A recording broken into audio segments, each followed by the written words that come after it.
Palabra Suelta.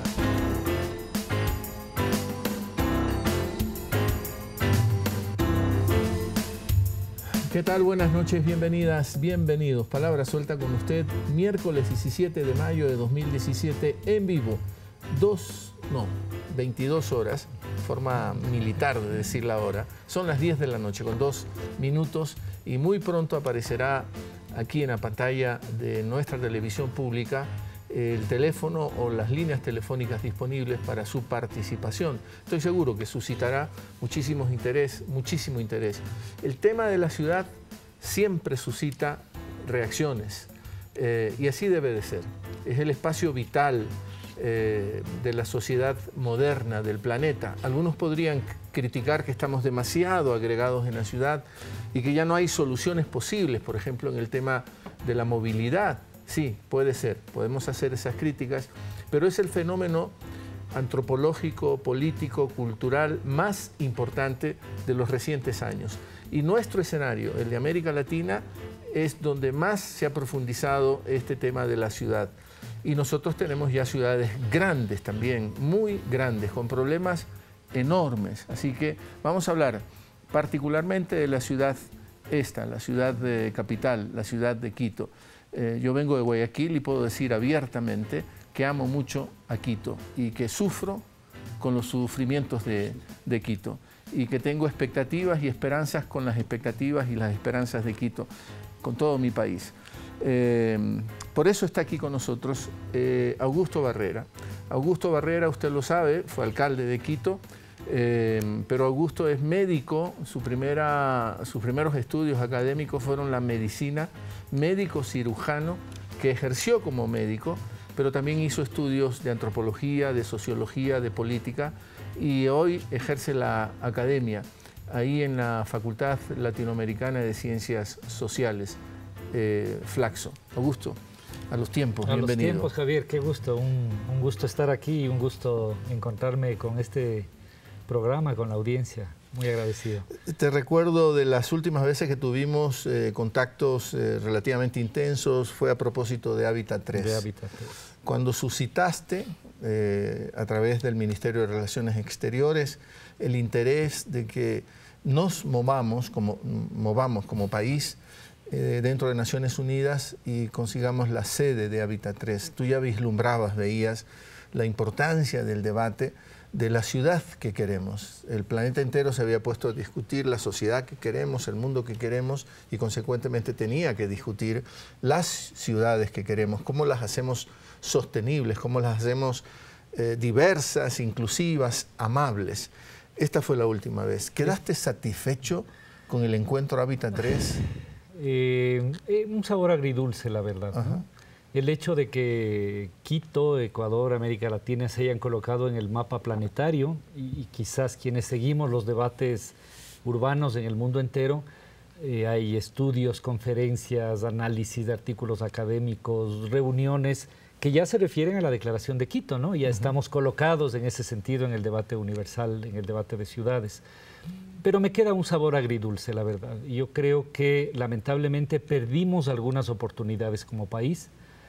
Pudimos haber aprovechado la ocasión de Hábitat para suscitar internamente en el país y en la ciudad un trabajo no solamente de discusión, sino casi, yo diría, un trabajo pedagógico, ¿no? Casi educativo, de lo que supone la construcción de este artefacto civilizatorio tan maravilloso como es la ciudad, esta cosa tan compleja, y creo que no lo hicimos. El nivel de movilización, de participación fue relativo, extrañé un poco un protagonismo mayor de los municipios. A nivel de las universidades, nosotros logramos estructurar una red universitaria, ese es uno de los logros más lindos. Ahora tenemos una red de universidades de estudios urbanos y vamos a hacer ahora en noviembre, justamente un año después, un año y unos días después, el primer Congreso de Estudios Urbanos del Ecuador, ¿no? Lo cual es un legado extraordinario.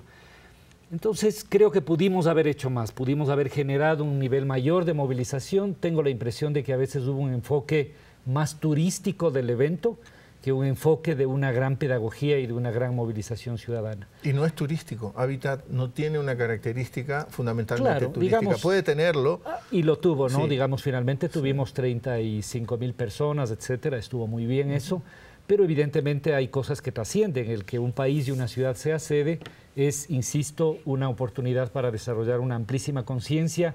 Yo me habría imaginado y habría soñado que durante este año en los colegios tengamos una asignatura sobre el tema de ciudades, que tengamos muchos más seminarios, que tengamos encuentros, que tengamos, a excepción de algunos pocos medios de comunicación, lo digo porque estoy aquí, este fue una excepción. Hubo un debate, digamos, de meses anteriores sobre los temas urbanos, pero podíamos haber movilizado más. Incluso algunas iniciativas espontáneas, ¿no? Algunos colegios organizaron internamente, hay unas maquetas con los chicos de la ciudad que quieren, pero podía haber sido más. Y la segunda cosa que me deja un poco agridulce, un sabor agridulce, es ya las concreciones de la agenda. Es una agenda declarativa, es un documento interesante, debatible, como son los documentos de Naciones Unidas, que tiene elementos buenos, el derecho a la ciudad, la recuperación de lo público. Y ese debate, perdona las interrupciones, Augusto, el derecho a la ciudad era un debate que nos enfrentó a Europa, sí, por claro. ejemplo. Y fue muy interesante, ¿no? Y alguna vez conversaremos sobre los entretelones de la negociación diplomática, ¿no? Sí. Porque el concepto, por ejemplo, del derecho a la ciudad fue un debate, un concepto que entiendo que de parte de algunos gobiernos tuvo un reparo. Finalmente se lo incorporó, no con toda la fuerza. Lo mismo que el concepto de democracia local. Sí. ¿No? Y lo mismo, por ejemplo, el concepto de derechos de los grupos LGBTI. Algunos temas fueron vetados, digamos, por algunas geografías de este planeta que ven con preocupación la democratización de las ciudades. Pero a esta agenda le falta ahora implementarse, le falta materializarse, le falta pasar de este aspecto más declarativo, más a objetivos concretos, a metas concretas. Y el esfuerzo que se está haciendo ahora es articular eso a los objetivos de desarrollo sostenible, ¿no? Ahora, la gente puede decir, así es Naciones Unidas, les encanta generar documentos, suscitar encuentros, debatir, pero ¿cuál es el impacto directo en la gente? Mira, yo creo que, digamos, las capacidades que tiene como aparato, digamos, como organización Naciones Unidas son limitadas. Y tú que sigues diariamente, digamos, el tema internacional, sabes que ahora hay una relativa crisis del multilateralismo y de las instituciones globales, ¿no? Tú ves, digamos, que acaba de votarse en Francia una opción, ventajosamente ganó la otra, de irse de Europa, y en los Estados Unidos acaba de ganar una opción que claramente no reconoce el cambio climático, no reconoce los esfuerzos multilaterales, etcétera. Entonces, construir una agenda global no es cosa fácil. En un momento en donde hay posiciones, sobre todo de la derecha mundial, de refugiarse en nacionalismos específicos y a veces aislados, construir una agenda global. Entonces yo te digo, creo que hay que ser un poco indulgentes con Naciones Unidas y creo que buena parte del reto, buena parte del desafío está para todos nosotros. Es decir, en Quito deberíamos desarrollar una agenda post-hábitat. Ecuador debería ahora, con este nuevo gobierno, materializar una agenda post-hábitat de Ecuador, una agenda urbana de Ecuador, Guayaquil y las universidades. Me explico, es decir, si efectivamente nos tomamos en serio que es una problemática global que transversaliza a todo el mundo, deberíamos hacer parte de ese esfuerzo. Pero tú vas a ser parte porque estoy ante el flamante secretario. Nada. No, nada todavía. Estoy ante nada. No, he visto una lista y consta manejar el CENESID, ¿no? Tú sabes que esas como cualquier anuncio lo hará el presidente de manera oficial. Quizás fue una imprudencia de mi parte, ¿no? Dejaremos que los anuncios oficiales confirmen las cosas. Pero dijiste Francia, para retomar la conversación. Leí un artículo de Juan Carlos Monedero que decía, ¿cómo estará el mundo, no?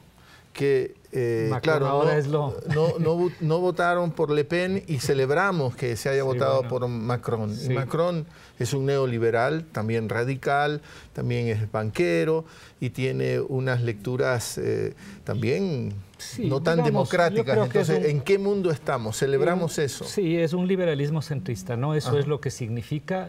Hay que acordarse, digamos, que emerge de la primera fase del gobierno de Hollande, que hace un planteamiento bastante amplio. Y hay que entender efectivamente las fracturas que atraviesan ahora una buena parte de Europa y del mundo desarrollado. Fíjate que siempre se pensó, sobre todo desde la izquierda, que las consecuencias negativas de la globalización iban a ser capitalizadas desde la izquierda, ¿no? Es decir, había un poco esta idea de que todo el movimiento antiglobalización o alterglobalización iba a terminar siendo una herramienta de construcción de una perspectiva de izquierda. Bueno, la realidad y la historia, porque la historia nos da lecciones todos los días, demostró lo contrario. Los perdedores de la globalización han terminado siendo ahora la base electoral de Trump en Estados Unidos o de Le Pen o de posiciones de derecha en el propio caso de Alemania. Es decir, ciudades que han perdido su capacidad industrial y la gente está en el desempleo. Esta idea, digamos, de que voy a llevar mi gran fábrica a México o a Tailandia o a Filipinas y entonces dejo de tener posibilidades de empleo para los trabajadores locales. Toda esta idea, digamos, de la globalización, estos efectos de la globalización, terminan siendo en este momento fermento para posiciones de derecha. Entonces, bueno, vamos a cerrar las fronteras, no nos vamos a globalizar, vamos a defender nuestros mercados, ¿no? Entonces, comienza a emerger ahora en el mundo una especie de un proteccionismo de derecha que recupera otra vez algunas viejas tesis nacionalistas, que converge además con todo el tema de la xenofobia, y entonces cosas que habrían parecido insólitas como los muros comienzan a ser temas actuales, como la xenofobia, como incluso el deterioro de la vida cotidiana, ¿no? A mí me han conversado amigos, etcétera, en los Estados Unidos, que otra vez comienzan a haber líos en las filas de los supermercados o esta situación tensa, digamos, con los refugiados en Europa. Este es el mundo en que vivimos, este es en el que estamos. Y en ese sentido se entiende, digamos, que aunque sea una posición liberal, centrista, pero democrática al fin, sea siempre mejor que una posición de derecha, ¿no? Augusto Barrera, tenemos que irnos también aterrizando y la gente supone que íbamos a hacer ese aterrizaje. Comenzamos por una vuelta. Sí, sí, porque era como una especie de marco conceptual, tú que vienes de la academia, pero hay que aterrizar en nuestras ciudades y particularmente en Quito. ¿Es injusto o es injusta esta sensación casi, bueno, no voy a decir el 100%, pero muy generalizada, de que Quito está viviendo una crisis? Que lo que estamos asistiendo hoy, claro, se puede decir el invierno ha sido particularmente duro, vemos derrumbes por todas partes, esta es la geografía que también tenemos, ciudades de montaña, pero la sensación es de Quito está viviendo su crisis. ¿Compartes esa visión? Diciendo que tú fuiste alcalde de Quito y que hago la pregunta apelando también a tu rigurosa honestidad intelectual, porque eres un actor político, sí, ¿no? Claro, y por supuesto uno podría legítimamente poner por delante de la respuesta una perspectiva política, pero no lo voy a hacer, de hecho no lo he hecho durante este tiempo. Cuando uno es una autoridad de una ciudad, digamos, un habitante de una ciudad, la quiere como a un hijo, como a una hija, ¿no? Es decir, no es una relación de un objeto, no es una relación afectiva y es una relación que genera emociones, no solamente reflexiones. No sé si la palabra crisis sea la adecuada, creo que es más adecuado decir que la ciudad está a la deriva, ¿no? Esa deriva puede culminar en una crisis, esto sí es verdad, pero creo que claramente ahora está a la deriva. Es una ciudad que no tiene orientación, que ha debilitado sus elementos fundamentales de proyección. Es una ciudad que vive a golpe del marketing, a golpe de la disolución de los problemas, sin una orientación clara prácticamente en ninguno de los temas. Y lo que es más grave, en francos retrocesos en algunos aspectos, ¿no? Que es probablemente lo que más duele, porque es muy fácil destruir, Javier, es muy fácil destruir. Es decir, en la vida, en las relaciones, en la política pública, es facilísimo destruir. A veces hace falta días, hace falta no hacer, hace falta negligencia, hace falta sembrar el odio y la desconfianza. Es muy difícil construir. Construir supone articular voluntades, financiar las cosas, convertir los sueños en políticas concretas, en obras tangibles. Trabajos finos, ¿no? Trabajos finos, digamos, de mucho tiempo, ¿no? Y entonces cuando tú ves que caminos y esfuerzos que hemos hecho, independientemente de las administraciones que hemos hecho como ciudad, ahora están en un franco retroceso. Voy al centro histórico y realmente me duele el corazón. Antes que yo estuvo Moncayo y antes Sevilla, y tuvimos una relativa continuidad de un proceso de recuperación del centro histórico con matices importantes. Pero logramos, me parece a mí, un ciclo bien interesante de recuperación patrimonial, de actualización del sentido de patrimonio, digamos, de orden, ¿no? Hoy ese centro no es más así. los proyectos de vivienda y de residencialización están quebrados, prácticamente hay una ocupación absolutamente caótica del comercio autónomo, no hay los proyectos articuladores del centro histórico. Creo que es el momento de más baja ejecución del Instituto de Patrimonio, lo cual es gravísimo, digamos, que se deteriore de esa naturaleza, y no por un problema de recursos, por un problema de visión, por un problema de enfoque. Entonces, esos retrocesos son gravísimos. Habíamos logrado, pese al costo político, construir una cierta cultura de respeto, que a veces es difícil, ¿no? Y tal vez sobre eso habría que conversar un poco más, lo duro que es incorporar la regulación a la vida cotidiana, pero habíamos logrado ya con el comercio autónomo un cierto orden, digamos, unos censos, unos procesos de capacitación, unos lugares, unos horarios. Habíamos logrado establecer el tema de la zona azul, de no parquear en ciertos lugares. Habíamos avanzado mucho en la caja común con los transportistas privados, con los dueños de los buses. Y muchas de estas cosas habíamos avanzado en la bicicleta pública, ¿no? Que era una cosa de locos al comienzo, ¿no es cierto? Pero teníamos ya claramente una curva ascendente en el uso. Y todo eso viene sistemáticamente abajo, ¿no? Y entonces no solamente es un problema de obras, tal vez a las obras me puedo referir luego, es un problema de construcción de una cultura cívica que asienta la ciudad. De la idea de ciudad que queremos. Es la idea de la ciudad que queremos. Y entonces yo sobre esto lo que veo es un debilitamiento muy profundo, digamos, más allá de la institución, podemos hablar de la institución. Y que no tiene que ver solo con el invierno. Y que no tiene que ver con el invierno. Y los baches, uno siempre puede culparle a San Pedro, y veo que en algunos casos me ponen ya también al lado en el grupo de San Pedro como los fusilados, y bueno, uno se ríe y puede hacer memes y eso, pero bueno, francamente que una autoridad diga que el problema es de San Pedro o de una administración de hace 5 o 40 años, ya, está muy bien para un momento de chiste, ¿no? Un momento de gracia, pero da cuenta de la ausencia de un sentido fundamental que es asumir la autoridad. Hacerse cargo. Hacerse cargo, por favor, hacerse cargo. Porque entonces si todo es un problema de San Pedro, de San Ildefonso, de San Isidro, o del alcalde anterior o del de 40 años, ¿qué hace el alcalde? ¿No? Digo, salta esta pregunta, ¿no? ¿Cuál es el principio para que esté una autoridad ahí? ¿Cuál es la lógica, digamos? ¿Cuál es el liderazgo que está planteando como ciudad? Entonces me parece que eso termine erosionando en un consejo muy maltratado. No había visto yo un consejo tan maltratado como este, que tenga que ir a un juez para que el juez le diga al alcalde que por favor le entregue la información. Que se repartan pedazos de la administración para más o menos ver si se mantiene mayoría. Y ya son 3 años. Sí, claro, son 3 años, ¿no? O sea, esto a veces me parece... No es el prurito de la dureza, sino porque ya es tiempo de hacer un balance, ¿no? ¿Qué es lo que ha pasado? Y creo que se puede encarar todo este análisis. Esto está ya más cerca de la culminación, Javier, que del inicio, ¿no? Esta administración está más cerca de la culminación que del inicio. Evidentemente, digamos, obras de magnitud muy difícilmente levantas en los últimos meses, digamos, son ciclos largos de estudios, de financiamiento, etcétera. Y claro, alguna gente sigue pensando en los temas de transición, pero ya han pasado más de 3 largos años que madurarían, ¿no? Y en la campaña se hizo muchas ofertas. Yo quiero recordar un video que ha circulado con mucha intensidad en las redes. Siempre digo que a las redes hay que tenerles mucho cuidado porque también son capaces de editar y falsear realidades, pero vale la pena repasar este video porque habla de lo que se ofreció al principio y veremos cuánto de aquello ofrecido se ha cumplido.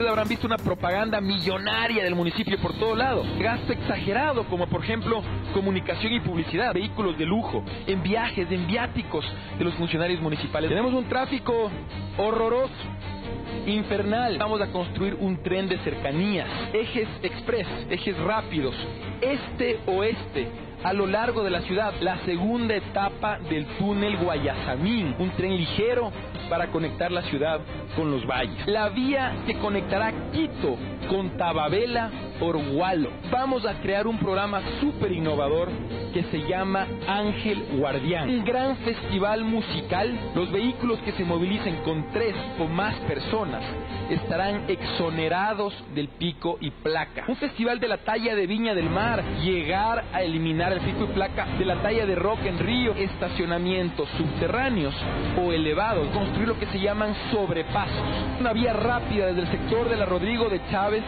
con la autopista General Rumiñahui, la vía perimetral, la 10 de agosto del futuro.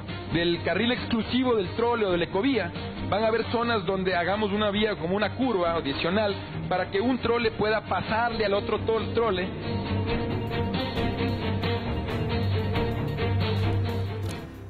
Solo saco ese video porque era como una enorme cantidad de ofertas y casi nada se ha cumplido. Sí, esto es grave, ¿no? Esto es grave por varias razones, Javier. Un principio de la democracia, que no es menor, es que la gente opta, vota, define y decide finalmente por esto que se discute en campaña, ¿no? Y cuando uno mira esto, francamente, miro esto y podríamos pasar el Día de Inocentes, pero no estamos discutiendo y no estamos en el Día de Inocentes, estamos hoy día. Y entonces cuando uno ve que el Ángel Guardián, que los túneles paralelos a los túneles de San Juan, que otro túnel Guayasamín, que la vía Gualo-Puembo, que el tren de... Tú me decías la vía Gualo, podía terminar costando más que el propio aeropuerto. Claro, digamos, la vía Gualo fue una decisión, lo he dicho antes y lo digo ahora, equivocada de la parte final del alcalde Moncayo, que lamentablemente contradijo la resolución del Consejo cuando yo era concejal. Cuando se discutió la conexión con el aeropuerto se miraron tres alternativas. Esta alternativa que finalmente se hizo se llamaba la Ruta Sur, ahora se llama Vía de Integración de los Valles, la famosa Vía Gualo y la Ruta Norte, la que de alguna manera hizo finalmente el Ejecutivo, que es más o menos el trazado de la que llamamos Collas. Exactamente, que hizo el Ministerio, es al final... terminó siendo su responsabilidad. De esas, claramente los estudios definían que esta, la que se hizo finalmente, era la más adecuada, porque resolvía tres problemas. Conectaba Quito con el aeropuerto, conectaba Quito con los valles y conectaba Quito con la salida al oriente. Es decir, tenía esta triple uso, digamos, funcionalidad. Contradiciendo eso, porque claro, hacer esa vía fue muy difícil, Javier, porque esta vía le pasaba por el patio y por la sala y por las urbanizaciones de gente muy poderosa y muy pudiente. Y se requirió un esfuerzo y una decisión y una voluntad política de enfrentar todo lo que hubo que enfrentar para que esa vía exista. Por eso es que nosotros tuvimos que hacer eso casi 6, 8 meses, casi un año después del inicio de mi gestión, porque nos tocó desmontar, digamos, el crédito del Gualo-Puembo, etcétera, para reorientarlo adecuadamente. Pero claro, ahora se ofreció el Gualo-Puembo, han pasado 3 años. Se ofreció otro túnel Guayasamín sin ningún tipo de estudio. Se ofreció un tren de cercanías. Es decir, es increíble porque esto que está planteado está también en el programa presentado para el proceso electoral. Y entonces ahí hay un problema ético en el sentido de que cuando uno es autoridad o en general un político responsable, estableces el nivel de expectativas que haces en la campaña y no esto que realmente, digo, esto cualquier persona puede ver, esto es lo que estaba en el programa de gobierno, no solamente es este video, y contrastar con lo que tenemos ahora, a 3 años. ¿Dónde está el proyecto de la Gualo-Puembo? ¿Dónde está el tren de cercanías? ¿Dónde está estos bueno, no entiendo bien esto de los sobrepasos, me imagino que alguna explicación tendrá. ¿Dónde está el Ángel Guardián? No sé quién se referirá a algún asesor. Quito Cables también fue mencionado. El tema de los cables, digamos, esto es una cosa realmente insólita, ¿no? El proyecto se lanzó, si no estoy equivocado, en mayo del 2015 en la Argelia. Y entonces resulta que no va a ser en Argelia y que han pasado 2 años y que todavía no sabemos con claridad un proyecto que tiene muy serios cuestionamientos desde el punto de vista conceptual. Quien conoce mínimamente esta ciudad sabe que las personas que viven en la zona en que se realiza, digamos básicamente Roldós, Pizulí, etcétera, trabajan en el centro y en el norte, pues no, ese es su sitio de trabajo. Y entonces tú les vas a mover un poquito más al norte, no al centro y al sur, les vas a poner en la Ofelia, sin que exista ningún sistema de articulación, un pasaje, un costo de pasaje que es más caro que el metro y más caro que cualquier autobús. Eso es un estudio que el propio municipio ha hecho, lleva por el tercero.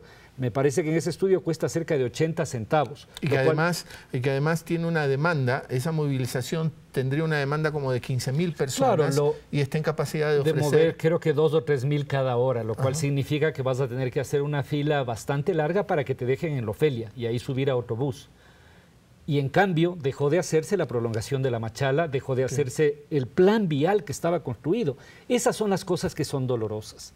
porque hay un plan, digamos, un concepto, digamos. No avanzamos a hacer todo lo que pudiéramos haber hecho. Si me pregunta alguien, digamos, el afán de prolongar la administración era cerrar un ciclo e irse tranquilo.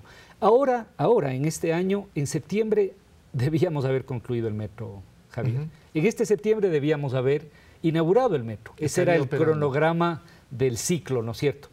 Y no solamente el metro, sino el sistema integrado de transporte.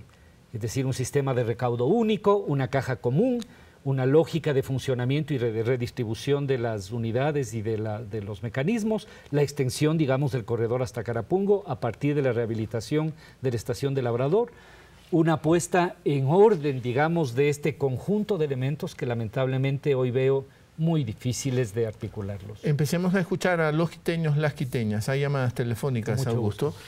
Santiago Soto me dice la producción del norte de Quito. Bienvenido, gracias por su paciencia y adelante con su comentario.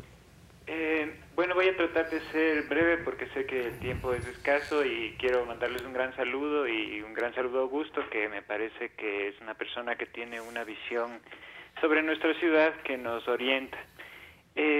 Yo quería, bueno, quizás introducir mi perspectiva. Soy un hombre, un artista en realidad, de 35 años. He vivido toda la vida en lo que se podría entender como la Ofelia, Cotocollao, en una manzana que es la mezcla de, digamos, una sección de un conjunto habitacional y además tenemos una fábrica al lado, talleres mecánicos en otra cuadra. Entonces digamos que es una manzana bastante conflictiva porque no es claramente ni industrial ni residencial. Ni residencial, exacto. Y según entiendo esto se debe a que el plan de zonificación no existía sino hasta, creo que un plan del 1990. Y de lo que entiendo, este conjunto en el que yo vivo fue construido por Sixto a mediados de los 70, entonces se daba esta situación conflictiva. Además, digamos que la disposición en sí de estas cuadras o de estas manzanas es también conflictiva por falta de espacios verdes.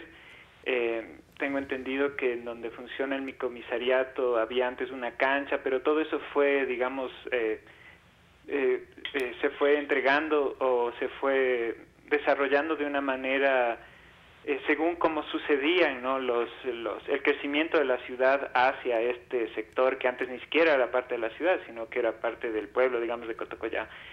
Y hay dos temas para mí que son muy importantes. Uno es esto que ha mencionado Augusto, el civismo, o sea, la necesidad que hay de que la población actúe en pro de la ciudad y que nosotros mismos seamos actores y dueños de nuestra ciudad para mejorar el lugar en el que vivimos y en el que queremos que crezcan nuestros hijos y nuestras familias, ¿no es cierto?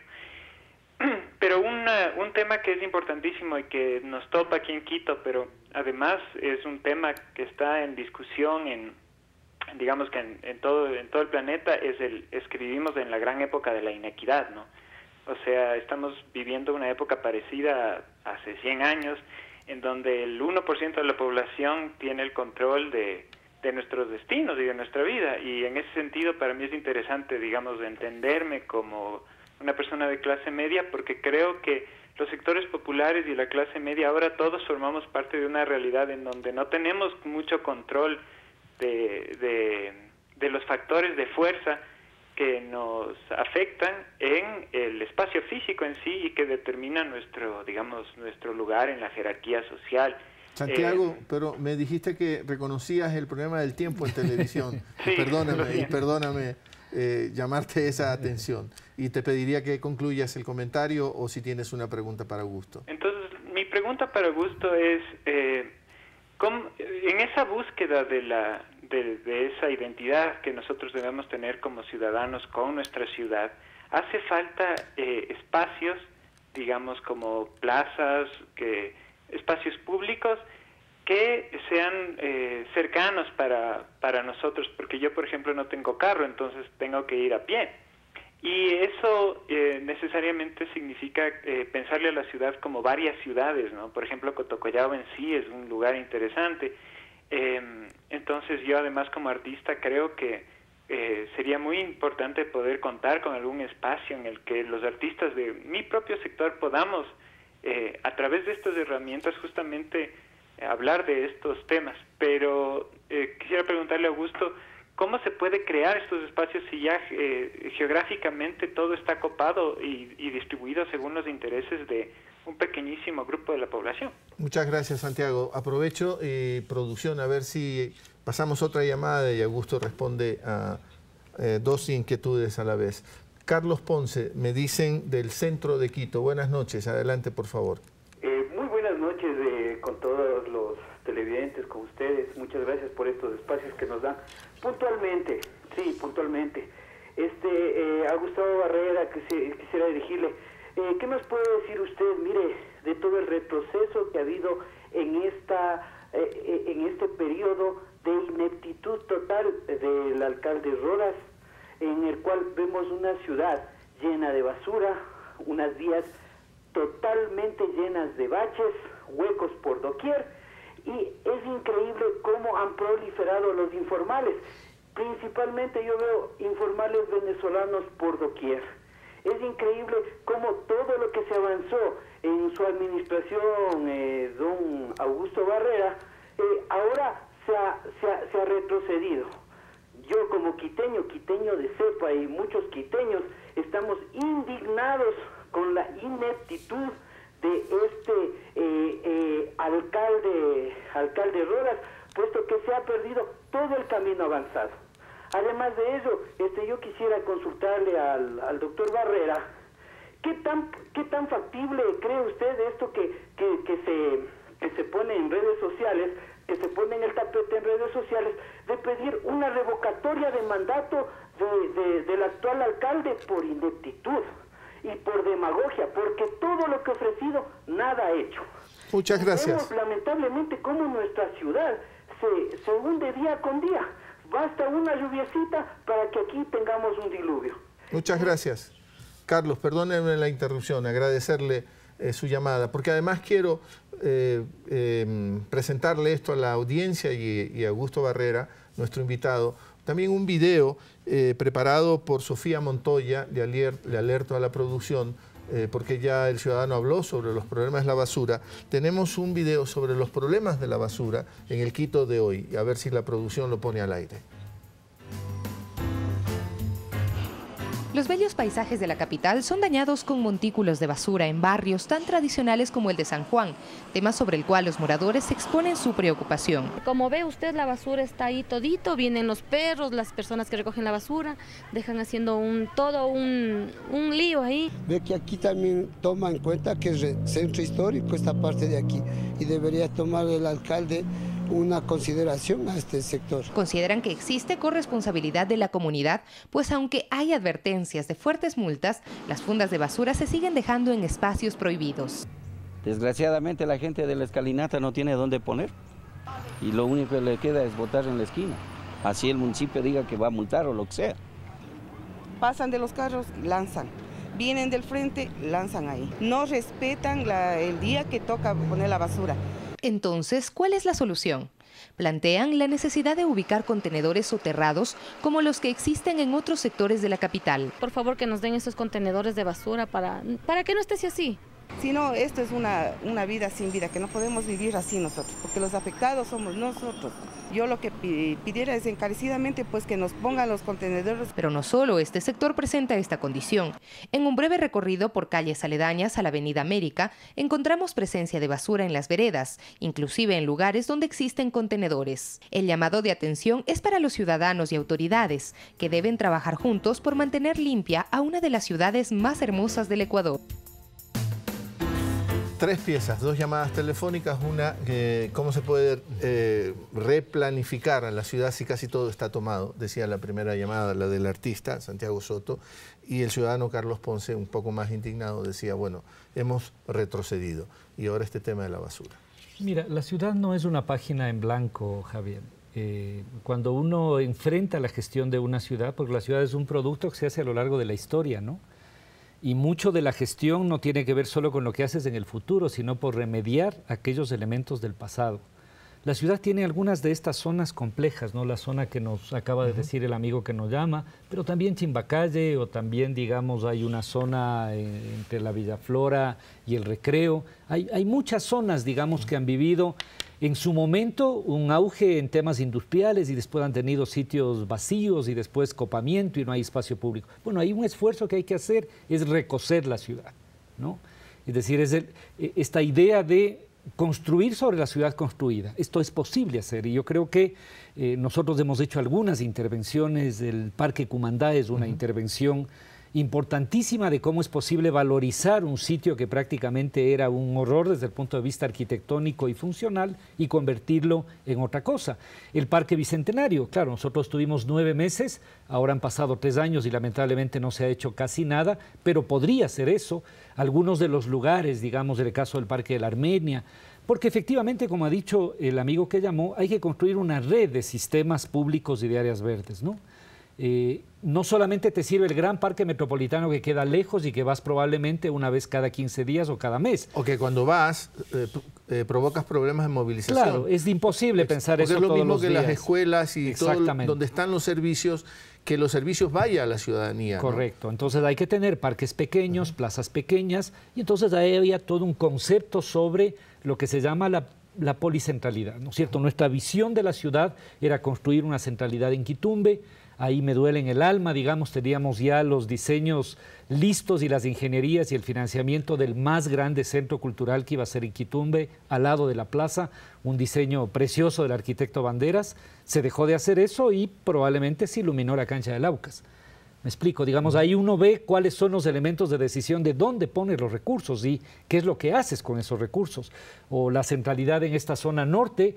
El nuevo Colegio Benalcázar iba a estar en la cabecera norte del Parque Bicentenario, del viejo aeropuerto, convirtiéndola en una centralidad educativa, recreativa, y entonces esas cosas no se están haciendo. Este concepto de una ciudad con varias centralidades se inauguró 2 años después. Los mercados, tanto el de Michelena, digamos, como el del Comité del Pueblo, pero eso era la primera fase para recuperar la calle Garcés, recuperar la calle Michelena y convertirlas en bulevares. Entonces, es como que hay una pérdida, digamos, del sentido, del camino de este esfuerzo de recocer la ciudad. Entonces, este es un tema. La segunda cosa tiene que ver con, la ciudad es un organismo vivo, como tú o yo, ¿no es cierto?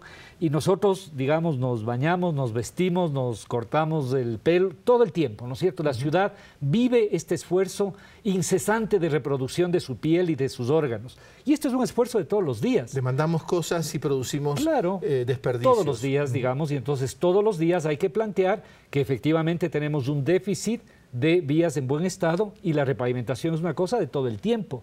Por eso me sorprende que 3 años después alguien se dé cuenta que ha habido invierno y que vamos a repavimentar y que no es buena idea repavimentar en invierno, por favor.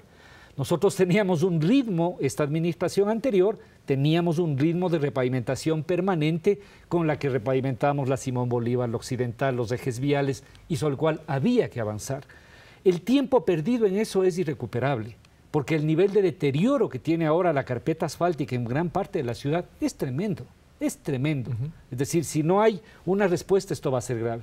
Y finalmente el tema de la basura me parece tremendamente complicado. Estamos viendo imágenes de sí, bueno, ya esto es una cosa. El tema de la basura, nosotros decidimos una cosa riesgosa pero adecuada, y es salir de este concepto y de este modelo, digamos, de la basura a pie de vereda, que era la forma en que había antes, y decidimos por cambiar la tecnología por la recolección con contenedores, la contenerización.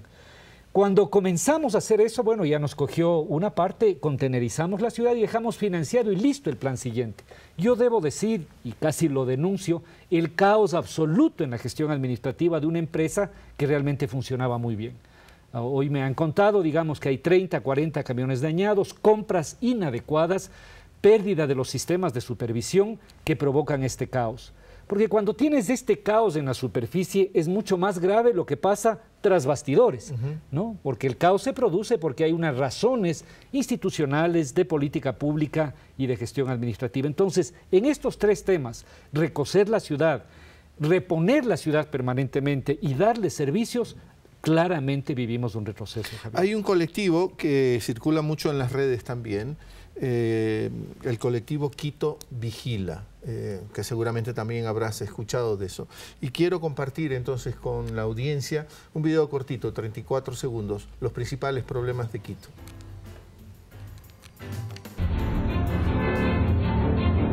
Para mí el alcalde de ahorita no sirve para nada porque no hace nada. Simplemente lo que hace es figuretear. El servicio es muy malo. Tratan mal a las personas, dejan mucho que desear de su educación. No ha cumplido la campaña de nada. El alcalde realmente nos prometió muchas cosas. No hacen nada por los barrios pobres. El alcalde no se preocupa de nosotros. Quito Vigila, muchos de los temas que ya hemos hablado, ¿no? Como centro de los problemas que hoy tiene la ciudad. Sí, yo creo que no hay mucho misterio, digamos, ¿no? Es la problemática general de la ciudad y es una problemática que sistemáticamente está emergiendo en todos los lugares, ¿no? Hay otro video que quiero ponerlo también al aire porque esto es relativamente reciente. Se inauguró con mucha pompa el intercambiador, el paso deprimido de la Eloy Alfaro y la Granados. Y también tenemos un video porque no funciona, haces una solución vial para que funcione bien, pero hay muchos problemas con ese paso deprimido. Así que veamos ese video. Estas son imágenes de la recién inaugurada solución vial de la avenida Granados. Por un lado parece todo despejado y el tráfico aparentemente se mueve rápido. Sin embargo, solo hace falta voltear un poco para encontrarse con esto. Largas filas que esperan pasar. Está todo congestionado. A estas horas pico deberían de abrir por lo menos 2 carriles para poder subir a la Simón Bolívar. Existen tramos en los que la congestión es de hasta 1 hora y media, según afirman los usuarios. Evidentemente no, porque esto debe haber estado inaugurado, se supone que estaba listo para funcionar y no funciona. Estoy ya 45 minutos dentro de la solución y no logro salir. El problema en horas pico, nos explican los conductores, es el contraflujo. Todo para abajo, o sea, todo para el sur o el Valle de los Chillos. Que ahorita hicieron el contraflujo, hicieron muy mal. ¿Sigue habiendo congestión? Sigue habiendo congestión en el contraflujo. Ya siquiera 1 hora y media vamos desde la Granados, desde que empezó la Granados. Esto sumado a que se han cerrado algunos accesos, causa la molestia de quienes transitan por aquí. No valió el puente, no valió, no, para nada, mijo. ¿Cuánto tiempo lleva aquí? 40 minutos voy aquí ya. ¿Hasta dónde se dirige? A la Eloy Alfaro, acá está cerrado, o sea, no dejaban pasar. Ahorita me tocó tremenda vuelta a dar. Por lo que solicitan mejor manejo del flujo vehicular. Es verdad, tienes el paso deprimido y justo en la parte deprimida puedes ir a la Río Coca, pero ahí se ha hecho un contraflujo. Y los que se van en ese contraflujo, tiene que haber un policía, porque se van a chocar con el que viene de la Río Coca por el contraflujo. Esto fue un paso que tú lo iniciaste, los diseños, pero... los diseños no son esos, Javier. Ya. Yo no sé qué es lo que hicieron. Digamos, el concepto de este intercambiador fue un concepto cuyo financiamiento incluso conseguimos en administración y terminó haciéndose otra cosa. Esto es algo que incluso ya los organismos de control se contrató a dedo, digamos, esto no fue un proceso de licitación. Ya los organismos de control tienen que no solamente mirar los aspectos de carácter operativo, sino en general los aspectos de carácter contractual. Pero esto es insólito, digamos, es insólito, entiendo que por ahorrar o no sé qué cosa, o por presiones de A, B o C, termine sin resolverse adecuadamente a través de una intervención, un paso como este, ¿no? Es un tema grave, es un tema complicado, porque yo tengo la impresión de que esto muestra la ausencia de una visión global de movilidad, ¿no es cierto?, de una comprensión global de cómo funciona la ciudad, porque mientras se hacía esto también se cerró Guápulo y al mismo tiempo se planteaba hacer la intervención en el túnel Guayasamín. Entonces la pregunta es ¿por dónde la gente se va a ir? Entonces, digamos, tú necesitas gestionar de alguna manera una comprensión integral de la ciudad, global de la ciudad. En el caso de la solución vial Guayasamín, me parece que ya pasamos del año de lanzamiento, porque además primero se lanza la idea, el marketing, hay la propaganda en televisión y después se hacen los estudios. Y resulta que todavía no hay claridad de qué es exactamente lo que se va a hacer, cuánto va a costar, y sin embargo hay un contrato que ya adelanta, por me parece 30 años, el peaje de esa zona, penalizando la posibilidad de que le des una solución con menos vehículos, como podría ser el transporte público o un metroférico, que probablemente sería la única zona en donde podría tener validez. Entonces no hay una comprensión, digamos, de la dinámica global, y esto a mí me parece tremendamente grave. Tremendamente grave. Yo veo, digamos, las dificultades del metro, sobre las cuales podemos hablar mucho, pero los elementos que acompañan al metro, un sistema de recaudo se le sacó. Nadie está pensando en eso ahora. Se sacó de la fase 2 el sistema de recaudo. Se sacó las subestaciones eléctricas. Estoy anunciando esto probablemente 2 o 3 años antes, pero sería increíble que tengamos metro y que no tengamos línea de alimentación eléctrica. Que no esté garantizado. Esto va a quedar grabado, Javier, espero equivocarme, pero sería insólito tener metro y no tener sistema de recaudo y no tener sistema de alimentación de energía, porque esas cosas se sacaron de la licitación de la fase 2. Augusto Barrera, le reitero, más llamadas telefónicas, a ver si atendemos a Daniela Chimbo. Bienvenida, gracias. Sí. Muy buenas noches, al señor exalcalde Augusto Barrera. Verá, yo tengo 35 años, soy quiteña, y la verdad que yo sí quiero comentar que todo cambio no es bueno. Lamentablemente el gran cambio que nos ofreció este señor alcalde es un desastre. Me duele mucho cómo está mi ciudad y solo quería comentar eso, que los ecuatorianos que ahorita están viendo este canal se den cuenta que el gran cambio no es bueno, es mejor una continuidad.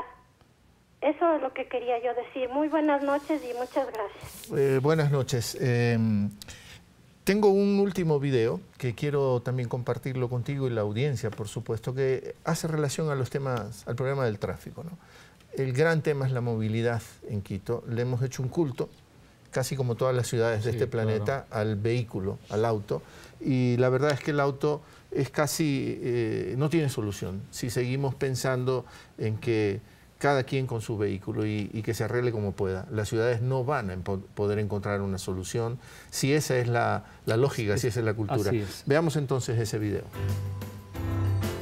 Así calificaba Mauricio Rodas como candidato al tráfico de Quito. Los quiteños sufrimos día a día con un caos vehicular terrible que en los últimos años, en lugar de resolverse, se ha agravado. Motivo por el cual afirmaba que con su llegada al Cabildo, esto cambiaría.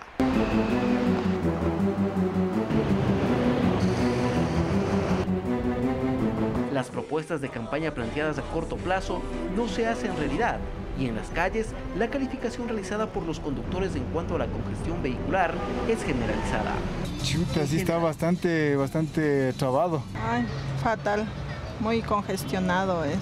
Y es que no importa ni la hora ni el sector para encontrarse atrapado en alguna congestión. Así se vive en el sur de Quito.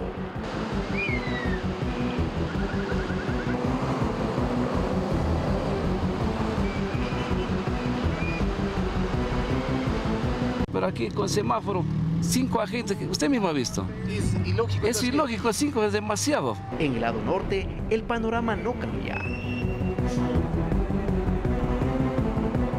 La verdad que el pico y placa debería ser todo el día. No obstante, el alcalde considera que el único problema es... Evidentemente el tráfico en la ciudad obedece al incremento significativo de vehículos. Mientras que la ciudadanía cree que lo que falta son verdaderos proyectos para eliminar este problema de la capital, que no solo da como resultado la pérdida de tiempo, sino también de productividad. Alex Llanos, Ecuador TV. Venimos hablando del tema mucho tiempo y parecería que no hay solución. Pero ¿no? Mira, Javier, una de las características de estas ciudades que son ya grandes es que gran parte de la construcción de los problemas es básicamente una construcción mediática, ¿no? Es como se tematiza, ¿no? El famoso framing de los comunicadores, cuál es el encuadre, cuál es la forma, ¿no? Y entonces, claro, en campaña resulta que era infernal y era culpa del alcalde anterior, ¿no? Y ahora la explicación es que hay muchos carros, o sea, que fantástico 3 años después ahora.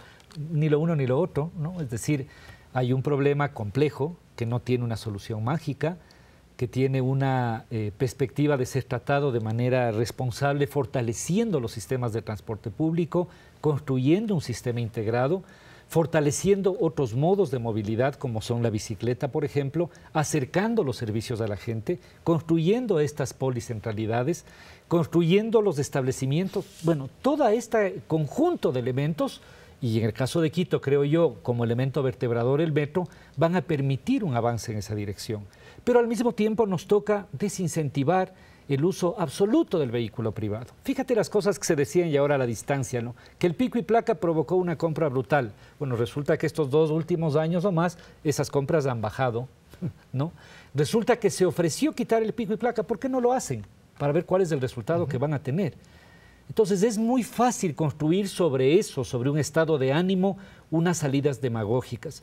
Yo creo que, digamos, más allá de la coyuntura política, y yo quiero decir además que la población tiene los mecanismos para hacer la evaluación que a bien tenga. Yo no estoy en este momento, ni siquiera voy a opinar sobre ese tema, pero necesitamos una ciudadanía reflexiva, necesitamos una ciudadanía empoderada, necesitamos que los medios de comunicación tematicen las cosas, permitan que la gente comprenda la complejidad de cada uno de estos aspectos, construya una corresponsabilidad.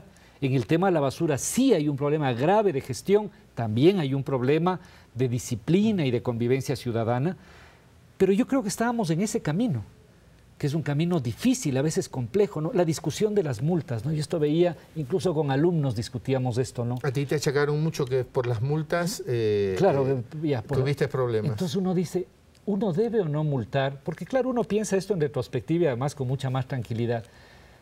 ¿Tú deberías o no multar a un carro parqueado sobre una acera en la que está yendo una persona a la tercera edad? ¿Es un problema entre el alcalde y ese carro?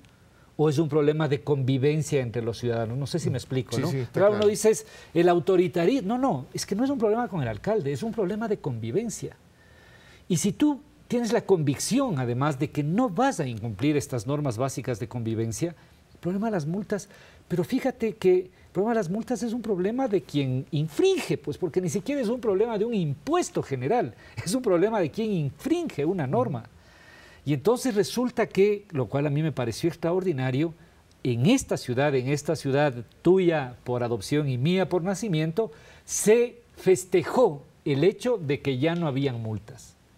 Y se gastó plata del propio pueblo, que seguramente va a pie en un 75% para decir ya no hay multas para los mal parqueados. Esto es para hacer una narrativa de las paradojas de la historia, ¿no? La plata de la gente se utilizó en la campaña para decir que bueno, que ya no hay multas de los autos que se parquean encima de la vereda. Y eso festejamos. Entonces uno dice, ¿cómo es posible que un pueblo inteligente, digamos, con criterios, pueda festejar una cosa de esas? Y además, que se convierta finalmente en una especie de reivindicación, incluso de los que no tienen auto. Claro. ¿Y con qué sustituías esa ausencia de las multas? ¿Que habías iniciado una campaña educativa? Sí, claro, vamos a cambiar nuestras prácticas. Claro, lógico. Bueno, siempre, digamos, se hizo un gran esfuerzo pedagógico, pero además, digamos, hay toda una teoría en relación a este tipo de cosas, ¿no? Pero a lo que voy es a lo siguiente, es que ese esfuerzo de convertir a la ciudad en un ámbito de convivencia, de respeto y de armonía, es un esfuerzo muy complicado. Cuando yo digo, digamos, esta preocupación a la deriva, no solamente me refiero a la ausencia de obras en los barrios, a la problemática de la basura, a la enorme incertidumbre sobre el metro que hay ahora, no solo me refiero a eso, me refiero a la relación y a la construcción de una ciudadanía que se apropie de la ciudad, que quiera la ciudad, que rompa esta especie de convivencia de selva de cemento en la que otra vez estamos, digamos, con agresividad y confrontación, y recupere un camino de convivencia. No hay un concepto de ciudad que queremos, ¿no? Y no está en debate en la relación con la ciudadanía. Quiero aprovechar los últimos minutos que nos van quedando para hablar de la transición. Es una transición atípica también, no muy común en la política, en la sociedad ecuatoriana, ahora sí ya en su conjunto, porque es una transición amparada por el modelo de la revolución ciudadana, sigue la revolución ciudadana. ¿Cómo la estás viendo tú, esta transición? Mira, es ciertamente un fenómeno y un hecho inédito en la historia del país. Hemos vivido en el país poquísimas experiencias de continuidad, Pero también quiero ser muy claro en el sentido de que, por supuesto que hay una continuidad en algunos de los principios fundantes, digamos, en la solidaridad, en la redistribución, en una clara perspectiva progresista, democrática, en el concepto de soberanía, etc. En términos generales, un modelo pro-pobre sigue. Obvio, digamos. Pero evidentemente yo sí quiero insistir en el hecho de que cada sociedad, como cada persona, como tú y yo, hace 20 o 30 años teníamos unas tareas en la vida, ¿no? Que tal vez eran estudiar, hacer que los chicos crezcan, lo que fuere. Y ahora en otro momento tenemos otras tareas. Y digo, esto es muy importante porque las tareas que había que plantearse hace 10 años ya no son las tareas que son ahora. Hace 10 años teníamos un país en donde discutíamos si es o no un Estado viable, absolutamente caótico en términos institucionales, con una crisis de hegemonía provocada por el neoliberalismo que obligó a hacer un gran esfuerzo, un potente esfuerzo de recuperación de lo público expresado en el ciclo constituyente. Esas no son las tareas actuales. Probablemente para ese momento de desarrollo de este proyecto, estas eran las características del liderazgo y de las formas políticas. Hoy yo creo que necesitamos enfrentar otras tareas. Y yo pienso que las tareas que tenemos ahora son tareas de profundización democrática, de vigorización democrática, de rearticulación, de más sociedad en el proyecto, de redimensionamiento no tanto del tamaño del Estado, sino un mejor Estado, de provocar otra vez la participación de la sociedad, de recoger los elementos de diálogo y de consenso, de fortalecer otra vez un escenario y un debate público. Es decir, me parece que las tareas que tenemos ahora que tenemos mejor infraestructura, hay que meterle más tejido productivo al futuro del país. Pero ese diálogo político, social, democrático, cultural, que trabaja con otra pedagogía, necesita de partes. Hay una contraparte que también ha crecido políticamente y que acepta esa propuesta de manera leal, honesta, democrática. Yo creo, a ver, mira, cuando escucho, digamos, este concepto de polarización, sí, pero bueno, cualquier país que tiene finalmente un balotaje, es decir, una segunda vuelta, termina votando por esas dos, ¿no? Es Perú hace poco, fue México con Peña Nieto y López Obrador, acaba de ser, digamos, Francia, como lo estamos discutiendo, fue el propio caso de los Estados Unidos, entre Trump y Clinton, luego de las primarias intensas. Es decir, esto es normal, digamos, ¿no? Lo que es grave es que tengas un proceso de cuestionamiento a los mecanismos básicos de la legalidad. Por ejemplo, esto es un tema grave, que desbordes los temas de la violencia, que penetres en una condición, digamos, imposible de razones y que sea ya de estigmatización. Yo creo que eso es grave. No creo que la mayor parte de la oposición esté en esa posición. Yo creo que probablemente hay un núcleo duro en donde hay una discrepancia desde ideológica hasta probablemente de intereses legítimos, pero intereses al fin. Y creo que un gran esfuerzo que debe hacer este gobierno es ir desmontando algunas de las resistencias que no debieron haberse construido o que son perfectamente posibles de ser tratadas. ¿Resistencias que no se debieron construir? ¿Cuáles? Varias, digamos, uno puede tener discrepancias con unos sectores del movimiento indígena, pero el movimiento indígena en su conjunto tiene valores que han inspirado gran parte del esfuerzo y no estoy cayendo en un romanticismo. Creo que las universidades y en general la comunidad académica es vital para cualquier transformación del país. Fue muy bueno cerrar las universidades de garaje y establecer unos marcos, pero necesitamos acercarnos a la comunidad académica y universitaria. Que tenemos problemas de regulación con los profesionales. Bueno, discutamos los mecanismos con los médicos o con quien sea. ¿Y cómo ves el tema de la comunicación? Yo creo que en la comunicación necesitamos un giro sustantivo. Yo tengo la impresión de que enfrentar la comunicación solamente desde una perspectiva, digámoslo así, regulatoria, es insuficiente. Y esto tiene mucho que ver con lo que acabamos de vivir en Quito. Yo creo que Quito, por ejemplo, voy a hacer una valoración más descriptiva, tiene una clarísima hegemonía en términos de la producción de su discurso político, básicamente desde los sectores de la derecha. Aquí hay 3 o 4 radios que son las que te marcan la línea editorial, hay básicamente un periódico, hay un par de canales, y entonces el esfuerzo que se ha hecho desde otros lugares es importante, pero es insuficiente.